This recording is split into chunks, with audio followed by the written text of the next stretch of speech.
What's up guys, today we're going to be editing this split screen effect. Here are the 3 video clips that I want to add into this effect.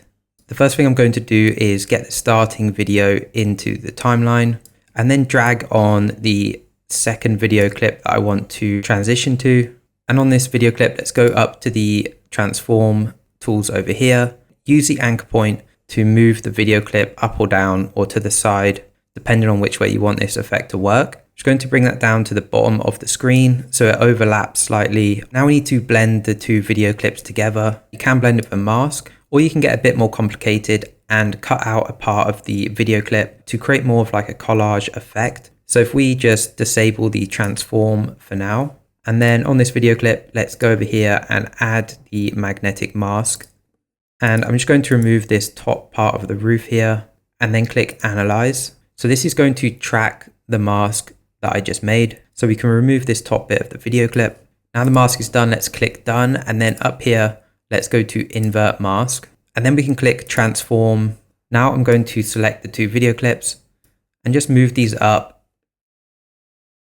so we can see the next video clip. And then I'm going to bring in my 3rd video clip for this effect and drag that over the top of those. And on this top video clip, let's go over to the anchor point and drag this down so that it overlaps with the previous video clip. On this one, I'm going to remove the sky here. So if we go to Luma key, add the Luma key onto this. Because the sky is all white and blown out, we can use the Luma key effect to get rid of those white areas. And then I need to copy and paste my video clip. And on this bottom layer, I need to get rid of the Luma key and then add a mask onto this and just move the mask down to around about there, just to fill the holes of the original video clip. I might add a mask to this top layer too. Just to blend in a straight edge at the top, I'm going to add another mask. Now I can select both of these and just move them up slightly using the anchor point. Now I can select all of my layers and go to the beginning. Let's go to the position over here.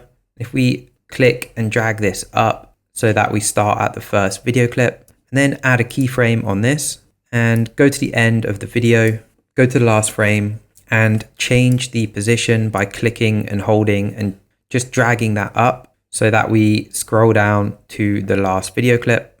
So now if I play that back, you'll see we have this split screen effect. An optional step on this is if we select the video clips, go to the transform icon here, and if we zoom out, on these keyframes, I like to right click and change them to linear and do this on all of the layers. And I just find this helps for the next step when we add the speed ramps. Next, I'm going to select all of these, right click and add them into a new compound clip.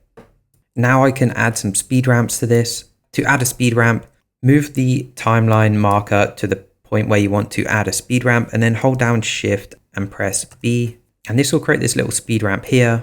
I'm also going to add one here and a couple more on the rest of the video clip. Now we can click on the drop down menu here, go to fast times 8, and then also on this one, fast times 8. We can also click and hold on the speed ramps and just drag back and forward to speed it up or slow it down. And then drag out these tabs to create a bit of a smoother transition between the speed. This will just create a smoother speed ramp. If you did want to make changes to the effect, then just double click on the compound clip and then you can go back in and add changes if you want. And yeah, that's pretty much it for this one. I hope you guys enjoyed it. Subscribe for more videos like this on Final Cut Pro 11 and I'll see you in the next one.